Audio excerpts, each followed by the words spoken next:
پریشانی میں میری بیوی کی مدد کرنے کے لیے آئی ہے، یہ عام آدمی نہیں ہے، امیر المومنین ہے۔ مسلمان سویا کرتے تھے، عمر ابن خطاب گلیوں کے اندر پہرے دیا کرتے تھے اپنی رعایا کا حال جاننے کے لیے۔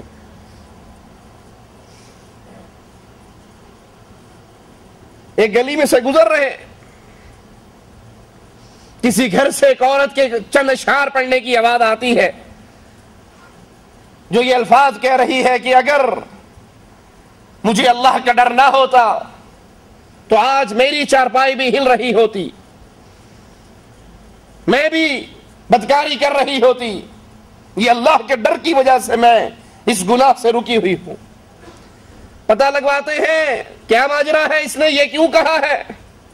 جواب ملتا ہے کہ اس کا خامن کافی عرصے سے میدان جہاد کے لیے گیا ہوا ہے۔ امیر المؤمنین عمر ابن خطاب رضی اللہ عنہ وارضا قانون جاری کر دیتے ہیں، آرڈر جاری کرتے ہیں، اگر کوئی میدان جہاد پر بھی گیا ہے تو 4 مہینے کے بعد اپنی بیوی کے پاس دوبارہ لوٹے۔ جس رعایا کے حکمران ایسے، اس رعایا کے اپنے ایمان کی کیا کیفیت؟ عمر ابن خطاب رضی اللہ عنہ وارضا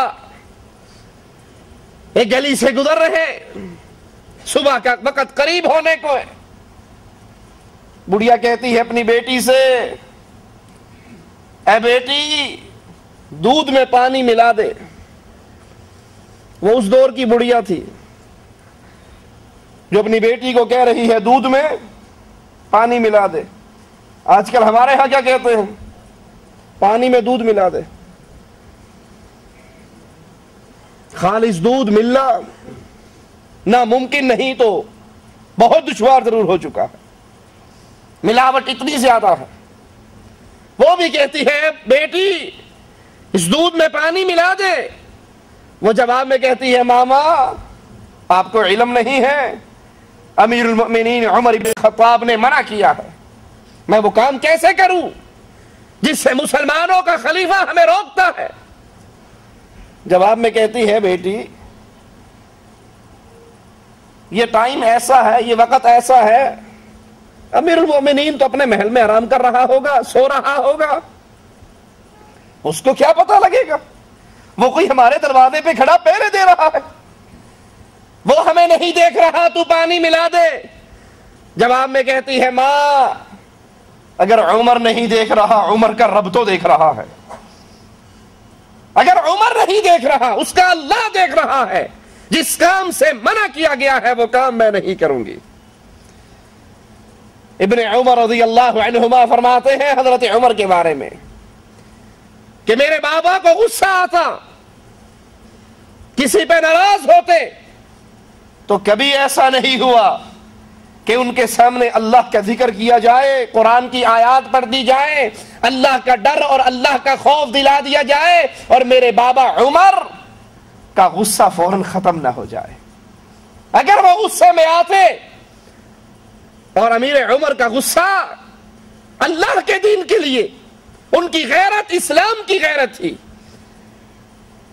وہ جب دیکھتے تھے اسلام کے احکامات کو دنیا توڑتی، امیر عمر رضی اللہ عنہ وارضا غیرت میں آ جاتے، ان کی ساری غیرت اسلام کی حمایت میں،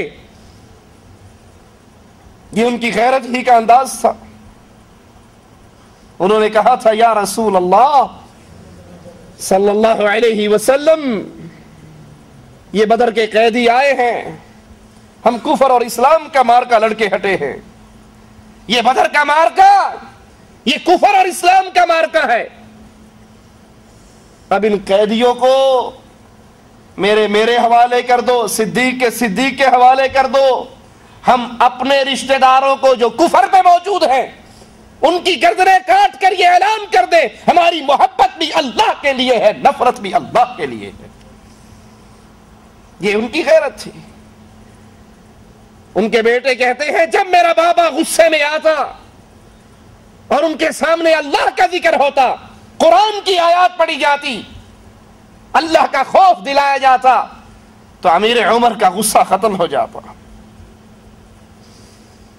صحیح بخاری میں ہے، ابو موسیٰ اشعری رضی اللہ عنہ وارضا اپنے گھر سے وضو کر کے نکلتے ہیں، یہ نیت لے کر کہ آج کا دن میں رسول اللہ صلی اللہ علیہ وسلم کی خدمت میں گزاروں گا۔ آقا علیہ الصلوۃ والسلام کے گھر پہنچتے ہیں، آپ کا پتہ کرتے ہیں، گھر میں نہیں ملتے، آپ کی تلاش میں نکلتے ہیں تو ایک باغ میں اللہ کے نبی علیہ الصلوۃ والسلام کو پاتے ہیں۔ اللہ کے نبی علیہ الصلوۃ والسلام ایک کنویں پر بیٹھے ہوئے، اپنی ٹانگوں کو اس کنویں میں لٹکایا ہوا، پنڈلیوں سے کپڑا اٹھایا ہوا۔ میں آپ کو سلام کرنے کے بعد دروازے پر آ کر دربان بن کے بیٹھ جاتا ہوں۔ دروازہ بجتا ہے، میں پوچھتا ہوں کون ہے؟ جواب ملتا ہے کہ ابو بکر ہوں۔ میں کہتا ہوں ٹھہریے، میں اللہ کے رسول علیہ الصلوۃ والسلام سے پوچھ کر آتا ہوں۔ آ کر کہتے ہیں اللہ کے نبی علیہ الصلوۃ والسلام ابو بکر آئے ہیں، اندر آنے کی اجازت مانگتے ہیں۔ رسول کریم صلی اللہ علیہ وسلم فرماتے ہیں جاؤ ابو بکر کو اندر آنے کی اجازت بھی دو اور اس کو اللہ کی جنت کی خوشخبری بھی عطا کر دو۔ یہ خوش نصیبی ابو بکر کی۔ فرماتے ہیں میں جاتا ہوں، ان کو اندر آنے کی اجازت بھی دیتا ہوں، آقا کی طرف سے جنت کی خوشخبری کا پیغام بھی سناتا ہوں۔ تھوڑی دیر کے بعد دروازہ دوبارہ ہلتا ہے، میں پوچھتا ہوں کون ہے؟ جواب ملتا ہے عمر ابن خطاب۔ میں واپس آقا کے پاس آتا ہوں، یا رسول اللہ صلی اللہ علیہ وسلم، عمر آئے ہیں، اندر آنے کی اجازت مانگتے ہیں۔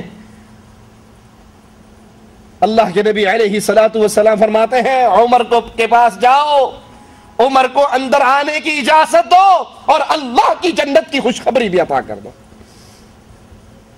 حضرت عمر تشریف لائے، اس کے بعد حضرت عثمان پھر دروازے پر آتے ہیں۔